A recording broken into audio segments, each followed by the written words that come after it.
आइए आज हम लोग चार्ज्ड पार्टिकल्स के बीच लगने वाले इलेक्ट्रोस्टैटिक फोर्स के मैग्नीट्यूड से जुड़ा हुआ कूलाम्स लॉ पढ़ते हैं। Coulombs law. कूलाम ने दो चार्ज पार्टिकल के बीच लगने वाले इलेक्ट्रोस्टैटिक फोर्स के मैग्नीट्यूड के बारे में जो लॉ दिया उसी को हम लोग कूलाम्स लॉ कहते हैं। आप जानते हैं कि जो सिमिलर चार्जेस होते हैं वो एक दूसरे को अट्रैक्ट करते हैं और जो डिसिमिलर चार्जेस होते हैं वो जो सिमिलर चार्जेस होते हैं वो एक दूसरे के रिपेल करते हैं और जो डिसिमिलर चार्जेस होते हैं वो एक दूसरे को अट्रैक्ट करते हैं। तो जो चार्जेस होते हैं, मान लीजिए ये हमारे पास एक चार्ज है Q1 और दूसरा चार्ज है Q2। ये दोनों एक दूसरे से स्मॉल r डिस्टेंस पर एक दूसरे से दूरी पर रखा गया है। अब ये Q1 और Q2 सिमिलर चार्जेस हो सकते हैं, डिसिमिलर चार्जेस हो सकते हैं। अगर दोनों ऑब्जेक्ट जो भी हमने Q1 या Q2 लिए ये चार्ज्ड हैं तो इनके बीच में इलेक्ट्रोस्टैटिक फोर्स लगेगा। कूलाम ने कहा कि इन चार्ज्ड पार्टिकल्स के बीच पॉइंट चार्ज की बात कही है कूलाम ने। कूलाम्स का जो लॉ है वो पॉइंट चार्ज के लिए है, ठीक है। तो पॉइंट चार्जेस के बीच जो इलेक्ट्रोस्टैटिक फोर्स लग रहा है, कूलाम ने बताया कि वो जो होता है उसका मैग्नीट्यूड होता है वो चार्जेस के प्रोडक्ट के प्रोपोर्शनल होता है। नंबर एक बात। दूसरी बात बताइए कि ये जो फोर्स है ये डिस्टेंस के स्क्वायर के इनवर्सली प्रोपोर्शनल होता है। और तीसरी बात क्या है, ये जो इलेक्ट्रोस्टैटिक फोर्स है ये चार्जेस जिस मीडियम में रखे गए हैं उस मीडियम के डाई इलेक्ट्रिक कांस्टेंट यानी परावैद्युतांक के भी इनवर्सली प्रोपोर्शनल होता है।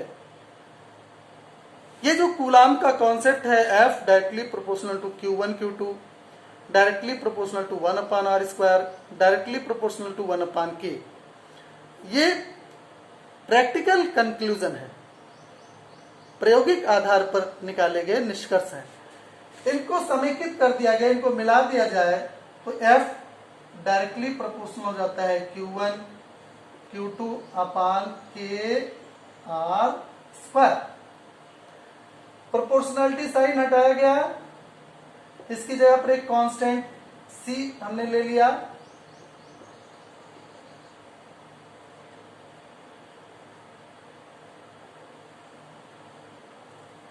ये कूलाम्स लॉ का जनरलाइजेशन हो गया।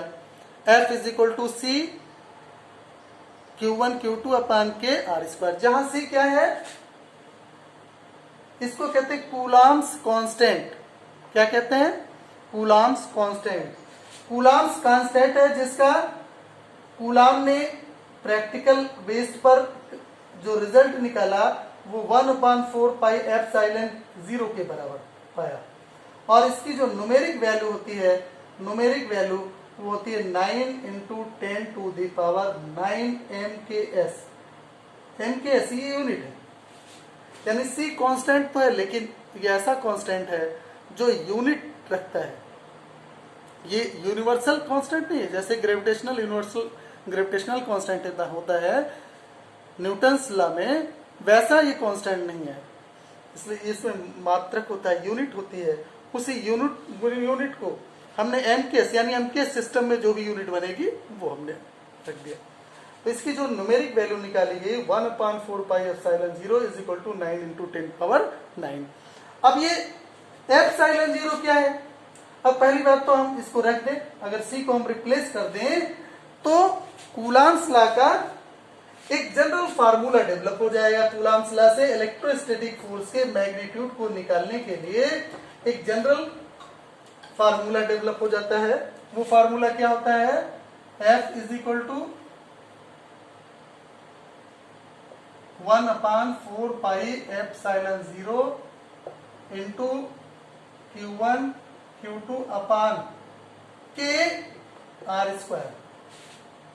k r²। इस k को हम यहां न लिखकर यहां लिख दे रहे हैं। देखो इसके साथ एप्सिलॉन 0 के साथ लिख रहे हैं, ऐसे कर दे रहे हैं के एप्सिलॉन या ऐसे 1/4 पाई एप्सिलॉन 0 और के की कांस्टेंट पार्ट को हमने इधर कर दिया।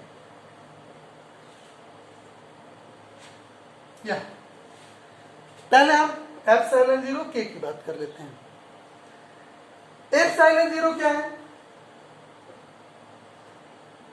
एप्सिलॉन 0 है निर्वात की वैद्युतशीलता यानी permittivity of vacuum, permittivity of vacuum epsilon 0 कहते हैं। के क्या है? के है dielectric constant of medium. कौन सा मीडियम? जिस मीडियम में चार्ज रखे गए हैं। जैसे वैक्यूम का की परमिटिविटी होती है, वैसे किसी भी मीडियम की भी परमिटिविटी होती है। और ये जो के आपका होता है डाई इलेक्ट्रिक कांस्टेंट के है, ये के एप्सिलॉन अपान एप्सिलॉन 0 के बराबर होता है। इसको तो परमिटिविटी ऑफ ये मीडियम है। क्या है? परमिटिविटी ऑफ मीडियम, माध्यम की वैद्युतशीलता, और ये है permittivity of vacuum, permittivity of vacuum. ठीक है, इसे देखो ये वास्तव में क्या है? Permittivity of medium with respect to permittivity of vacuum. इसलिए इसको एक नया नाम दे दें हम, एप्सिलॉन आर भी कहते हैं। एप्सिलॉन आर रिलेटिव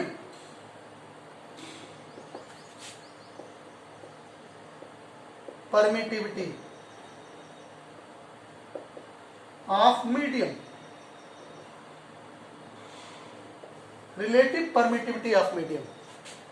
यहां से हम डाइलेक्ट्रिक कांस्टेंट को डिफाइन भी कर सकते हैं कि जो डाइलेक्ट्रिक कांस्टेंट होता है किसी भी मीडियम का, वो उस मीडियम की रिलेटिव परमिटिविटी होती है। यानी रिलेटिव परमिटिविटी क्या है? Permittivity of medium with reference to the with respect to permittivity of vacuum. निर्वात की वैद्युतशीलता के सापेक्ष माध्यम की वैद्युतशीलता ही माध्यम का परावैद्युतांक कहलाती है।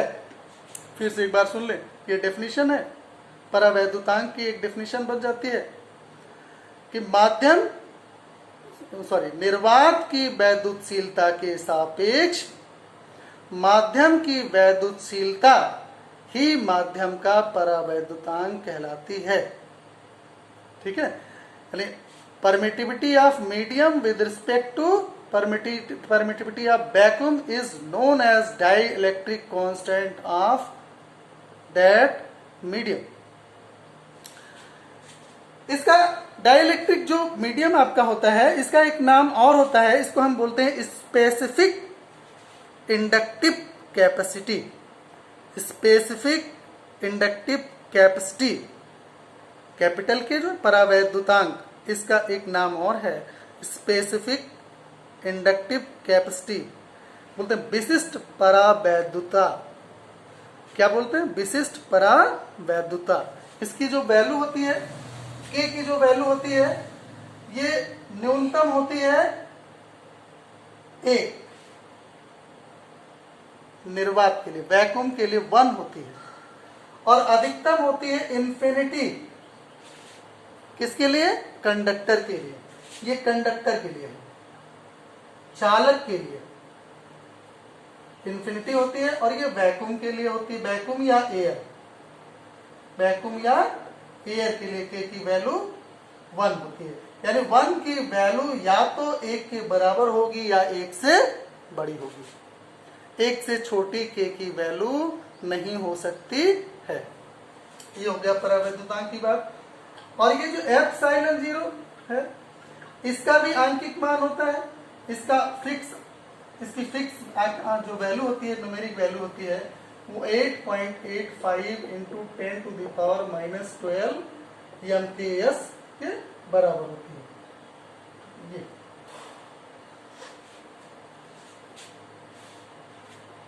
अब इस पर थोड़ी सी हम और चर्चा करें। कूलाम्स लॉ के द्वारा जो इलेक्ट्रोस्टैटिक फोर्स का मैग्नीट्यूड निकाला गया है, ये पॉजिटिव भी हो सकता है और नेगेटिव भी हो सकता है। कैसे हो सकता है जरा देखें। अगर Q1 भी पॉजिटिव है और Q2 भी पॉजिटिव है, या Q1 भी निगेटिव है और Q2 भी निगेटिव है, तो जब हम कैलकुलेशन करेंगे, यहां पर वैल्यू रखेंगे, तो Q1 इंटू Q1 होने के कारण प्लस इंटू प्लस या minus into minus result positive आएगा। इसलिए इस तरह से ऐसी दशा में जो ये F की वैल्यू आएगी वो हमेशा कैसी होगी, पॉजिटिव होगी। और ये सिमिलर चार्जेस हैं, इसलिए इनके बीच फोर्स कैसा लगेगा, रिपल्सिव होगा, प्रतिकर्षण बल होगा। ठीक, यानी F का धनात्मक मान अगर प्राप्त होता है तो वो प्रतिकर्षण बल यानी रिपल्सिव फोर्स को बताएगा कि रिपल्सिव फोर्स चार्जेस के बीच एक्टिवेट है। लेकिन अगर इन दोनों में से कोई एक पॉजिटिव और दूसरा निगेटिव हो जाए, Q1 पॉजिटिव है Q2 निगेटिव, या Q1 निगेटिव है और Q2 पॉजिटिव, तब Q1 इंटू Q2 होने के कारण प्लस इंटू माइनस या माइनस इंटू प्लस करेंगे, रिजल्ट क्या आ जाएगा, निगेटिव आ जाएगा। और जब रिजल्ट निगेटिव आ जाएगा, निगेटिव रिजल्ट कब आएगा, जब दो डिसिमिलर होंगे, डिसिमिलर चार्जेस के बीच जो फोर्स लगता है वो अट्रैक्टिव नेचर का होता है, आकर्षणात्मक होता है। इसलिए F का ऋणात्मक मान यह प्रदर्शित कर रहा है कि चार्जेस के बीच जो फोर्स लग रहे हैं वो फोर्स कैसे हैं, वो कैसा फोर्स है, वो अट्रैक्टिव नेचर का है, आकर्षणात्मक है। और अच्छा, अगर F का मान 0 हो जाए तो F का मान 0 हो जाएगा, Q1 या Q2 में से कोई 0 हो जाए, यानी एक ऑब्जेक्ट अगर एक चार्ज ऑब्जेक्ट है, दूसरा इलेक्ट्रिकली न्यूट्रल है, तो उनके बीच इलेक्ट्रोस्टैटिक फोर्स की कोई पॉसिबिलिटी नहीं पाई जाएगी। ठीक है, और जरा देखते हैं, इस पर चर्चा करते हैं F के बारे में और क्या बातें हैं जो सत्य हो सकती हैं। ये F जो दो पॉइंट ऑब्जेक्ट के बीच इलेक्ट्रोस्टैटिक फोर्स लगता है वो पहली बात कंजर्वेटिव होता है, दूसरी बात दोनों चार्जेस पर सेम अमाउंट में लगता है, जिसको हम नेक्स्ट वीडियो में कैलकुलेट करके आपको दिखाएंगे, बताएंगे, उस पर हम बाद में चर्चा करेंगे। ठीक है, उसको प्रूव करेंगे कि क्यों Q1 और Q2 दोनों पर जो चार्जेस लगेंगे वो सेम रेशियो के होंगे, डायरेक्शन में एक दूसरे के अपोजिट होते हैं। Q1 और Q2 का रेशियो चाहे जो हो, लेकिन दोनों चार्जेस पर जो ये फोर्स लगता है, इलेक्ट्रोस्टैटिक फोर्स लगता है, ये इक्वल लगता है। इसलिए हम ये कह सकते हैं कि अगर दो चार्ज Q1 और Q2 है, उनके बीच सपोज दैट रिपल्सिव फोर्स लग रहा है, ऐसे ये Q1 है और ये Q2 चार्ज है, तो Q1 पर Q2 के कारण एक फोर्स रिपल्सिव लगेगा, इधर मान लीजिए हमने F1 कह दिया। इसी तरह से Q2 पर Q1 के कारण एक फोर्स रिपल्सिव लगेगा, इधर लगेगा F2। ठीक है, यहां पर ये कहा जा रहा है कि Q1 या Q2 का रेशियो चाहे जो हो, लेकिन हमेशा F1 और F2 का रेशियो जो होता है वो हमेशा 1:1 होगा, हमेशा 1:1 होगा। ठीक है, और क्या है, यहां गौर करें इस फार्मूले में F इनवर्सली प्रोपोर्शनल K है और K की वैल्यू या तो 1 हो सकती है या 1 से ज्यादा। इसका कहने का मतलब होता है, इससे ये कंक्लूजन निकलता है कि presence of medium will decrease the strength of electrostatic force. Presence of medium will decrease strength of electrostatic force. कैसे? Suppose वैक्यूम है, वैक्यूम या एयर है, और इस एयर या वैक्यूम में दो चार्जेस रखे गए हैं. इसमें क्या है? चार्जेस प्लेस्ड है.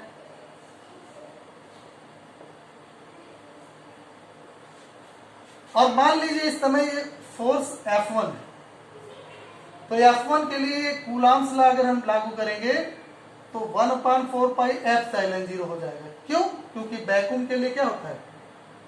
K का मान 1 होता है, K की वैल्यू 1 होती है. 1 रखेंगे तो ये बन जाएगा Q1 Q2 अपान R². इसको हमने इक्वेशन 1 दे दिया ना. अब एक मीडियम है, फॉर मीडियम कोई मीडियम है जिसमें चार्जेस रखे गए हैं. वाटर हो सकता है,